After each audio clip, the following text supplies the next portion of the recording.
Seja bem-vindo ao podcast da Rede Nova Drogarias, ou como gostamos de chamar, RIDcast, o seu podcast sobre gestão. Hoje eu tenho um convidado muito especial, que é o Renato, da Único Contato. Ele vai contar um pouquinho de toda a experiência dele no mercado farma. Certo, Renato? Correto, um prazer estar aqui, muito obrigado, viu? Seja muito bem-vindo ao RIDcast. Aqui a gente recebe o pessoal que trabalha aqui na Central, recebemos licenciados e convidados de fora. Então é muito bacana a gente trazer essa visão, né? Principalmente você, que é uma pessoa que já viajou aí o país todo, conhece muito de drogarias, para trazer essas dicas tanto para os nossos licenciados como para o nosso público. Legal demais, a gente está no mercado muito profissional, né? Eu falo que a gente está no segundo mercado mais visitado do país, a gente perde só para o canal alimentar. Então a gente tem que ter, de fato, uma visão profissional desse mercado, entendendo cada um no momento que ele está e o que pode ser melhorado, né? Ah, com certeza. Que legal isso. Queria, então, para a gente começar o nosso bate-papo, pedir, né, para você se apresentar e contar um pouquinho da sua trajetória, quem que é o Renato, onde que ele começou e o que que ele faz hoje. Isso aí. O Renato é muito conhecido no mercado como Renato Diniz, né? Então me fala com o sobrenome. Eu nasci no varejo, então nasci dentro de um supermercado, meu pai tinha um, né? Depois eu cresci no mercado financeiro, trabalhei em banco muito tempo. E eu evoluí no mercado farma como diretor comercial do Grupo Usato. Fiquei no Grupo Usato por 18 anos. É aí que eu tenho uma espervivência, né? Que é a experiência do que eu vivi no mercado farma amplamente. Conhecendo farmácias pelo Brasil todo, né? Atuando pelo Sebrae, a gente fez muito trabalho junto com o Sebrae de análise de loja, como é que elas estão, como é que elas poderiam ficar, né? E, de fato, fazer a transformação e fazer o bem para aquela farmácia, que você via ela no momento ali muito amador, e a gente, com pequenas ações, pequenas atitudes ali, e o empresário escutando a gente, reformava a loja, e isso fazia com que o seu faturamento crescesse amplamente, né? E encerrei minha carreira no Grupo Usato. Ainda sou parceiro, né? A gente ainda tem a parceria, mas como diretor comercial dia 28/9, então no mês 9 do ano passado, foi muito legal isso, que a gente fez isso de forma muito profissional, né? E eu já tinha uma empresa há 3 anos chamada Único Contato, que a Único hoje ela unifica as plataformas de Instagram, Facebook, Telegram e WhatsApp num único local. Por isso o Único Contato. Onde as pessoas chamam a gente ali, a gente dá toda essa gestão de atendimento, né? Tempo de primeira resposta, tudo isso. E com isso a gente está aí, no mercado farma, fazendo a diferença em cada loja que a gente atua. Muito bacana. E em toda essa sua vivência, eu imagino que você já tenha visto farmácias pequenas, médias, grandes, gigantes, e visto vários modelos de gestão, né? Sim. Como que você descreve tudo isso que você já viveu e dicas, assim, dentre esses modelos de negócio que têm as suas diferenças? Eu separo em 3 níveis de raciocínio, porque o segmento farma, como ele é profissional, é um segmento extremamente auditado, né? A gente sabe de fato o que vende, só compra com nota, só vende com nota. Então você sabe literalmente o que vende, o que não vende, como é que está a margem daquilo. Então a gente tem métodos, a gente tem ferramentas e tem mentalidades. E às vezes você tem farmácias pequenas com mentalidades boas e tem farmácias grandes com mentalidades pequenas. E isso é que eu falo que a gente precisa profissionalizar essa mentalidade. Porque os métodos e ferramentas, nós estamos aqui hoje na Rede Nova, você tem ferramentas que foram me apresentadas aqui hoje sensacionais, né? Muito boas. Mas se o dono da farmácia não tiver a mentalidade de colocar aquilo em prática, tiver a atitude de fato de colocar aquilo em prática, de nada adianta eu ter métodos e ferramentas. Então, por isso que a gente entende o cliente como ele está, para depois atender ele, porque aí a gente entende, o momento dele é esse, então a gente precisa galgar alguns degraus aqui para fazer o crescimento, para fazer a diferença e tornar essa farmácia profissional, não deixar ela de forma amadora, né? Você vê mesmo os últimos dados, a gente abriu 18 mil lojas nos últimos 24 meses, nos últimos 2 anos, e fechamos 5 mil farmácias independentes. Por que fechou, se o mercado é próspero? Não entende? Precisa se unir para poder conseguir condições melhores. Olha que legal. Além de condições melhores, ferramentas melhores, gestão melhor, melhor layout, melhor mix. Às vezes eu tenho um mix produto amplo e talvez é um mix que não cabe naquela região. Ou eu tenho um mix pequeno, eu tenho muito estoque, tenho pouco mix, e a região compradora de outros produtos eu não tenho na farmácia. Então a gente consegue fazer disso de uma maneira muito legal para o cliente, né? Imagino. Estou vendo aqui na sua camiseta, eu acho que é uma coisa muito bacana da gente comentar, que acredito que faça parte da sua jornada, que é o bom, bonito e cobiçado. Isso de aí. onde que surgiu essa frase? Eu achava que eu era financeiro na vida. Aí, tanto é que eu formei em finanças e tudo mais, atuava como financeiro, já lecionei, já fui professor de matemática financeira, olha que loucura, né? E nisso a vida me levou para o comercial. E para o comercial você precisa ter um quebra-gelo, né? Para você ter uma entrada, arrancar um sorriso, para ficar leve, né? E o meu quebra-gelo lá atrás era: e aí, Renato, como é que você tá? Eu falei: eu tô bom, bonito, cobiçado. E você, como é que está? E aquilo dava um quebra-gelo legal. Só que isso foi tomando uma amplitude tão legal que hoje muita gente nem me chama de Renato, chama só: o BBC chegou, o bom, bonito e cobiçado chegou. E eu falei: cara, por que não criar um método ou alguma coisa direcionada com isso? E a gente criou Sua Drogaria Boa, Bonita e Cobiçada. São alguns passos para que ela seja boa, alguns passos para que seja bonita e alguns passos para que ela seja cobiçada no mercado, né? E isso traz muita importância e tem feito muita diferença com muita gente. Ah, imagino. E para começar disso, então, o que é uma farmácia boa? Então, eu falo sempre pelo concorrente. Às vezes você está conversando com o dono de farmácia e ele fala: nossa, mas a loja de fulano é boa, né? A loja de ciclano é boa, né? E eu pergunto: e o que ela tem de boa que você não tem?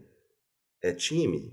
É última linha? É gestão? É venda? É ponto comercial? Ou seja, aqui eu tenho várias estratégias que eu deixo a farmácia boa, né? É mix de produto, meu mix tá bom, eu atendo a região ali, meu time atende bem. Então eu tenho vários insights que a gente analisa para ver se a farmácia tá boa, né? Uhum. Na gestão, simples assuntos. Eu misturo a minha conta física com a jurídica, né? Eu sei de fato qual a lucratividade que eu estou dando, eu sei o meu CMV, então a minha gestão tá boa, né? Meu ponto comercial, ele é um ponto que passa gente, eu tenho estacionamento, não tem, eu faço chegar ali. Então tem várias maneiras que eu deixo a farmácia boa. E eu deixo até a pergunta para quem está assistindo aí, quem quiser me mandar alguma pergunta, alguma coisa, né? No meu Instagram, Renato Diniz, oficial. Você pode ir lá perguntar se a sua farmácia está boa ou não, ou me dar dicas. O que você acha que a sua farmácia está boa, que ponto que ela está boa, para que a gente possa analisar e trabalhar juntos. Você acha que é bacana para um dono de farmácia avaliar, né, ali o que ele acha que o do concorrente é bom? Porque às vezes é muito fácil olhar o do vizinho ali e ao invés de olhar para o da gente. Então, você acha que é uma forma dele começar a avaliar se a drogaria dele é boa, ver o que chama a atenção dele em outros pontos? Sim, e eu costumo dizer que a gente é o que é o tempo todo. Por isso, trabalhar a mentalidade. Porque se eu sou um ser humano que eu fico olhando os outros, o que esse cara é bom, o que ele é bom, por que eu não olho para o meu umbigo? Olha para mim, cara, o que eu sou bom, qual é o meu ponto forte, né? E o que eu devo trabalhar o meu ponto forte? Como é que eu faço para expandir o meu ponto forte ali? E eu falo isso tanto da pessoa, do empresário, quanto do negócio que esse empresário tem. Então ele olha dentro da farmácia dele, o que eu posso melhorar? Por isso que eu digo que sou um amante da prosperidade. Prosperidade não tem a ver com dinheiro. Prosperidade é eu ser melhor amanhã do que eu sou hoje. Então eu estou prosperando, eu estou melhorando. E isso, eu fizer um trabalho bem feito, o dinheiro vai ser acrescentado. Então o dinheiro não é o foco, né? O foco é eu melhorar o meu trabalho. E quando você olha uma farmácia hoje, no mercado profissional, nós temos 90 mil farmácias, fechamos com 90.907 em dezembro de 2022. É muita farmácia e nesse mercado 54 mil são farmácias independentes que precisam se profissionalizar, né? O mercado caminhou lá atrás de uma esfera 1, que o dono da farmácia era o centro de atenção. Então a farmácia tinha lá o nome dele, né? Uhum. Farmácia do Caio, farmácia do Mário, farmácia do Sou Luísio. Então a farmácia é o nome dele. A pessoa ia porque ele era o médico da cidade. Como é que eu perpetuo o negócio se a pessoa ela é finita, né? Amanhã essa pessoa vai embora. Como é que eu vou perpetuar esse negócio? Então eu preciso ter um outro chamariz. Aí a indústria entendeu que se eu colocar produto na farmácia eu vendo mais, é o momento 2. O produto vira o centro de atenção. Então começa a lotar a farmácia de produto, começa a lotar a farmácia ali de displays, de um monte de coisa que ela fica extremamente poluída, mas era a era. Então foi muito assim, isso faz a mudança de layout acontecer, né? De um layout que eu não tinha produto nenhum, eu começo a ter balcão de medicamentos laterais e medicamento do fundo ganhando fileira de goma de parede, lotando a farmácia de produto. E depois eu evoluo para o momento 3, onde o ser humano, o shopper ou o consumidor, quem compra, né, quem decide a compra dentro do meu ambiente de venda, é o meu centro de atenção. Então eu profissionalizo esse mercado. Ainda nessas visitas pelo Brasil, tem farmácia no 1, tem farmácia no 2 e tem farmácia no 3 prosperando. Né? Então tem farmácia no 1 que está lá, ele sobrevive, ela dá lucro, ele sobrevive, mas não prospera. Ele não melhora a cada dia. Ele continua fazendo as mesmas coisas com viés de Gabriela, né? Eu nasci assim, vou morrer assim, Gabriela. Então eu sempre fiz assim, assim que dá certo, eu sempre fiz assim. E nós tiramos fotos do mercado. Hoje a foto, eu tenho assim, eu preciso atender bem, e entender bem quem compra no meu terreiro, quem compra no meu ambiente de venda. Se você vai na farmácia, como é que você compra? Qual que é o hábito de consumo seu? Né? E a gente tem que entender você em todos os canais, na omnicanalidade. Então a gente profissionaliza a farmácia até chegar aqui. Muito bacana. Então, quanto tempo que você tem de... 18 anos de mercado farma. Nesses 18 anos, muita coisa mudou, né? Muita coisa mudou. Muito provavelmente a farmácia que era bonita lá atrás... Lá atrás não é bonita hoje. Não é bonita hoje. Então, quais são as suas dicas para uma farmácia bonita? Gente, para falar da dica, eu vou falar da tríade do varejo. São 3 pontos para o varejo dar certo. Primeiro ponto, a farmácia tem que ter um ponto bom. Então eu tenho que montar a loja onde é que passa gente. Então o meu ponto tem que ser bom. Segundo ponto para mim prosperar ali, não adianta eu montar uma farmácia no lugar que passa gente e ninguém entrar na minha loja. Então eu tenho que ter entrante. Para ele entrar, a loja tem que estar bonita. Eu tenho que ter uma fachada chamativa, uma loja iluminada, uns produtos, um mobiliário bacana, produto bem exposto, que me dá vontade de entrar. Na hora que eu passar assim na rua, eu falo, que legal, vou entrar. Então me dá vontade, a pessoa vai entrar. Então, ali. E o terceiro ponto, não adianta só ela entrar e sair, ela precisa comprar. Então eu tenho ponto bom, entrante, e ele tem que comprar. E para comprar, eu preciso correlatar os produtos do hábito de consumo do meu shopper, do meu consumo, de quem vai ali. Então eu tenho que entender meu PCI, que é o perfil de cliente ideal que eu tenho. Eu estou numa área que é muito idoso, então eu tenho que colocar os produtos da maneira que o idoso compra. Eu estou numa área que tem muita criança, é passante, então se eu entender a minha área, o mix muda de região para região. Né? Até a mesma rede, às vezes o cara tem 10 lojas. O mix de produto dele não pode ser igual nas 10 lojas. Então, totalmente diferente. Totalmente diferente, de acordo com o perfil. E colocar os produtos correlatos de forma, né? Então, se eu começar com coloração, transformação, manutenção, higiene íntima, aí é o hábito de consumo, eu faço uma circulação orgânica na loja, né? E isso até em cada prateleira. Se eu tiver esmalte, o que eu tenho que ter do lado? Esmalte, algodão, acetona, lixa, palito, beleza. Eu monto isso de uma maneira muito profissional. Para quê? Para que me dê vontade de ficar ali. E você já imaginou que a farmácia bonita, eu aumento o tempo médio da pessoa lá dentro? Sim. Porque a mulher, que é o público-alvo, né? Você é o público-alvo do segmento farma, né? Você decide a compra ali, né? A mulher, gente, compra... Eu pessoalmente, eu acho que eu sou a cliente ideal de qualquer farmácia, porque eu fico lá um tempão, fico olhando e trabalhando no ramo. Você trabalha no ramo e ainda tem isso ainda, né? E a mulher, ela vai, ela compra pro pai, ela compra pra mãe, ela compra pra ela compra pros filhos, ela compra pro marido. O marido tá o último aqui, não é à toa, não é a sequência de raciocínio da mulher mesmo, tá? Então, pai, mãe, ela compra para todo mundo ali. E se eu entender o hábito de consumo dela, e eu sei que a mulher compra por impulso, porque o homem é monotarefa, o homem, ele se eu tiver um lugar, ele vai lá, preservativo, caixa e vai embora. Ele desodorante, caixa e vai embora. Ele resolve o produto dele. Não, ele não fica olhando por amplitude. A mulher já compra por amplitude.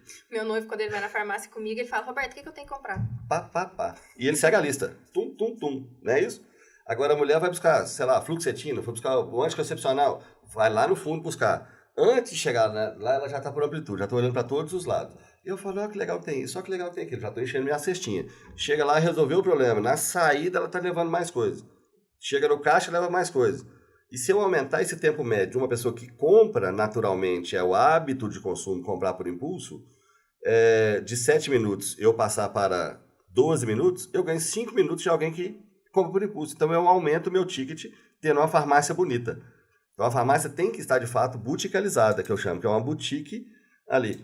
E não entenda boutique algo chique, algo caro. Não, a boutique ela ter uma organização, uma simetria, ela ter uma comunicação única, né? Porque tem farmácia que chega, eu tenho aço aqui, tem vidro conectivo ali, tem MDF ali, misturou tudo. Uma confusão danada. A comunicação visual, uma vermelha, uma azul, outra branca, dentro da farmácia mesmo. Ou seja, virou o samba do crioulo doido. Agora, se eu consigo planejar aquilo, fazer aquilo de forma que ela fique boutique, eu aumento o tempo médio. Torna o lugar muito mais... agradável. Gostoso de estar, né? Uhum. É de fato gostoso. É verdade. E aí, hoje eu acho que a gente aqui no marketing, principalmente, a gente faz muitas artes de fachada, né? A gente vê o pessoal do setor dos aceleradores trabalhando na questão da layoutização, da setorização. Então, isso é muito importante, né? Ter esse cuidado, porque é o cartão de visitas, né? É a partir dali que você chama a primeira atenção e que depois você vai ter que trabalhar as ferramentas de dentro para poder fidelizar o cliente. E é isso mesmo. E você pega muito empresário que ele é x-tudo, né? Ele vai no banco, ele é office boy, ele limpa, ele faxina, ele tá no balcão, ele compra, ele vende, ou seja, ele é x-tudo. Ele não tem tempo de imaginar a estratégia que ele vai usar ali. Cada segmento tem sua estratégia. Você vai no shopping, o piso é escorregadio, por quê? Não é porque é bonito, que é porcelanato. É para andar devagar, porque ele escorrega. Eu ando devagar, vejo vitrine. É uma estratégia do segmento. No farma, você tem a estratégia dele. Então, geralmente, se eu puder, se o layout me permitir, né, a gente fazer uma entrada, porque as pessoas são destras, eu entro pela porta direita, compro da direita para a esquerda, faço uma circulação orgânica. Isso é o hábito de consumo de quem vai ali. E isso, de fato, você faz crescer, né? E você ajuda esse empresário a ter um layout profissional, uma gestão por categoria, uma colocação de produto, ela de fato profissional.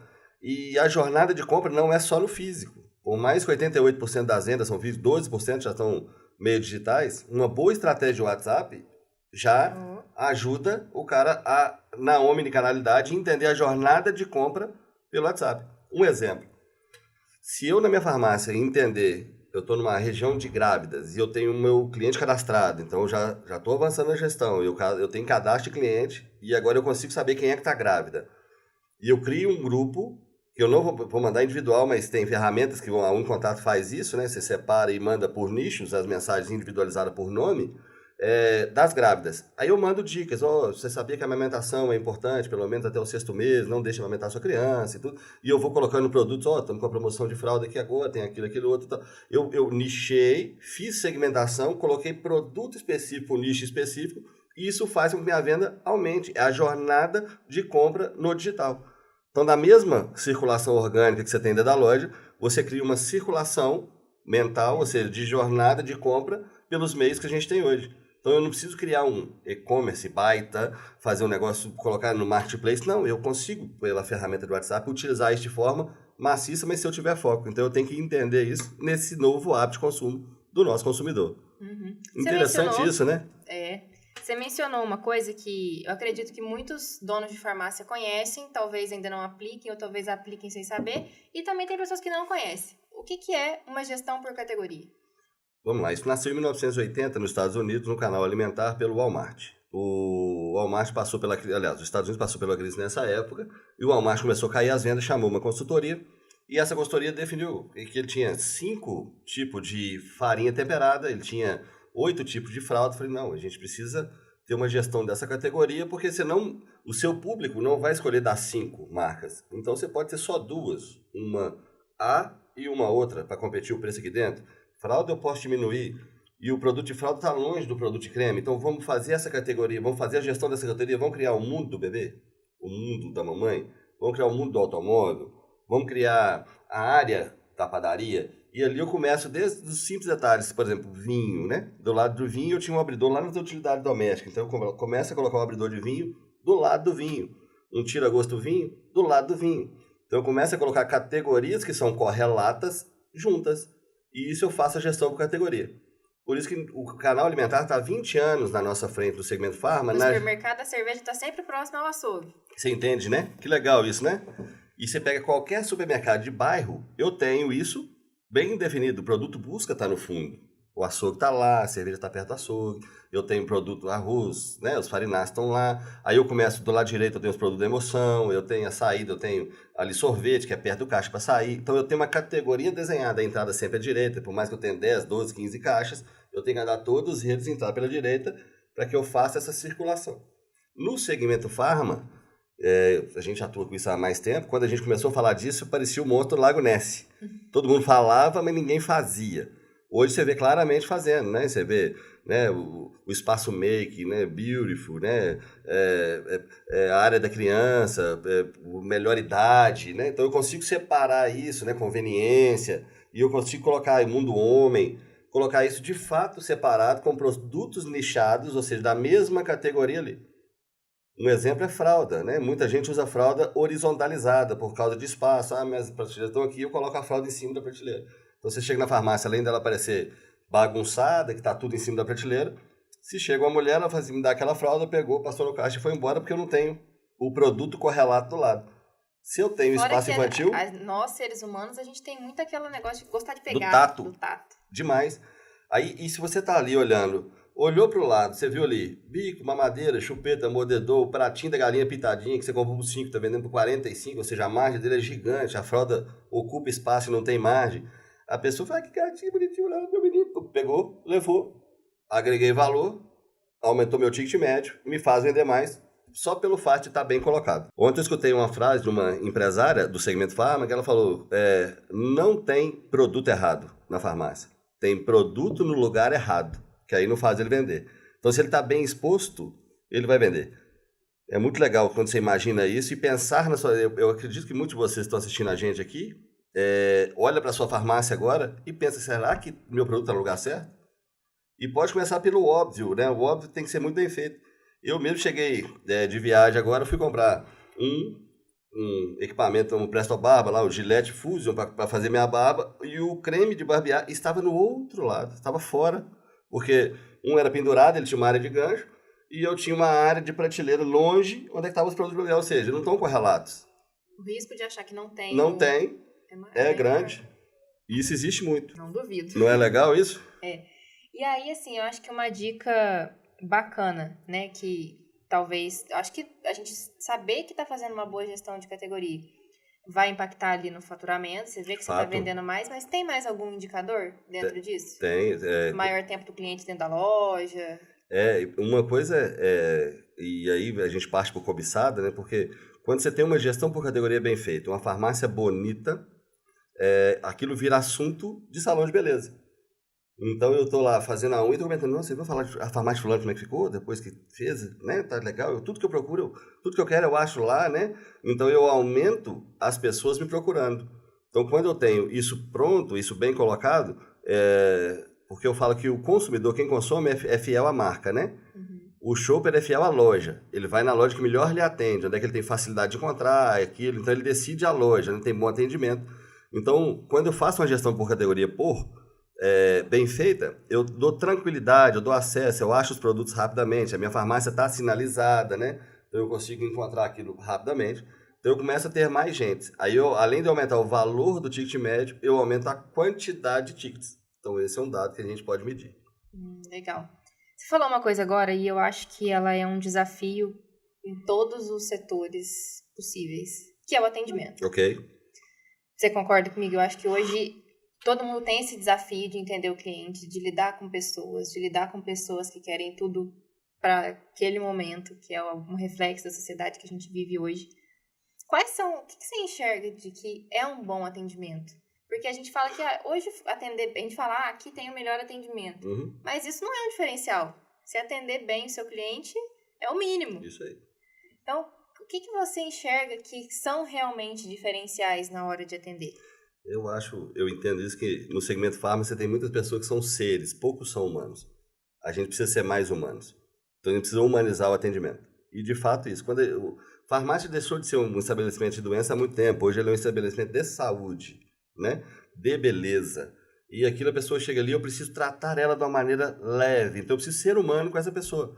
Então tem muitas farmácias, e é uma dor da grande rede, porque você treina, e cobra aquele atendimento de uma tal maneira que você chega, às vezes eu que gosto muito do ser humano, vejo isso, eu entro na farmácia para comprar, o cara me dá o bom dia, mas me dá um bom dia extremamente frio, né? Não é que você diz bom dia, né? Ele não está sendo humano, ele está sendo uma máquina treinada. Eu preciso humanizar o atendimento, principalmente pessoalmente, e também, não menos importante, no WhatsApp ou aonde, na ferramenta que você for tratar. Eu preciso humanizar aquilo de forma legal. Então, esse atendimento, eu preciso se tem duas pessoas, chegou mais um, só um minutinho que eu já vou te atender. Tá olhando aqui, beleza, não deixa de dar atenção, né? Alegre, sorriso, se for pro telefone, o sorriso passa pelo fio, chega lá, né? Quando você tá sorrindo aqui, essa energia chega do outro lado. Sim. Então, a esfera é sempre humanizar isso de toda maneira. Eu acho que você acredita que esse processo de humanização passa por entender sobre pessoas? Sim. Então, eu acho que uma dica bacana que a gente deixa aí para balconistas, para o pessoal que está dentro da farmácia, procurar entender um pouquinho, né, sobre comportamento humano. E eu falo um pouquinho disso porque eu costumo dizer que felicidade dá lucro. E felicidade de fato dá lucro. Mas para felicidade dar lucro, o ser humano precisa se conhecer. Não é eu te falar o que você tem que fazer. É você se autoconhecer. Aí, você se conhecendo, você se autodesenvolve. Quando você se autodesenvolve, você fala, cara, eu preciso fazer isso porque, né, tá faltando no meu ser isso, que seja um curso Excel, né, que seja um curso de treinamento, de liderança, ou que seja aprender a dirigir, que seja andar de moto, sei lá, você vai entender o que você precisa. Quando você se autodesenvolve, você se autoaceita. Então você acorda de manhã, dá aqueles 3 tapas assim, que legal, que pessoa legal que eu estou me tornando. Porque eu me conheci, me desenvolvi, me aceitei. Isso faz com a minha estima, então eu fico com autoestima. Com autoestima, eu estou feliz se eu estou com autoestima. E se eu estou feliz, eu vou dar lucro aonde eu estiver. Porque eu vou atender bem, eu vou fazer bem, eu vou fazer o compromisso e eu vou falar e vou cumprir. Se o cliente chegar lá, eu estou sorrindo para ele. Então, felicidade dá lucro. Então, a gente precisa e isso é entender o ser humano. Quando um cliente chega e eu estou feliz, sinceridade, essa energia emana. A gente é uma usina disso, né? Eu passo energia para ele, deixo o cliente feliz. E ele vai falar, cara, que baita atendimento, evolução do ser humano. Então, felicidade dá lucro. Acho que é uma excelente frase, né? Pra gente caminhar um pouquinho pra nossa reflexão final. Você falou, então, da farmácia boa, da farmácia bonita, pincelou um pouquinho da cobiçada. A cobiçada entra tanto pelos clientes como até de concorrentes também? Sim, porque quando a minha farmácia é cobiçada, eu posso fazer isso organicamente, eu posso fazer isso com investimento em marketing e eu posso fazer isso com meus incômodos, né? Saindo da minha área de conforto, saindo da minha caixinha ali, né? Então, quando você pensa fora da caixa e monta ali, faz uma inauguração bacana e todo mundo está falando de você, todo mundo quer comprar ali, todo mundo quer ir na sua farmácia, ou seja, você está sendo cobiçado. E, inclusive, o quê? O funcionário de outros querem trabalhar para você, estão te cobiçando para trabalhar, né? Os clientes querem comprar de você, estão te cobiçando para cá.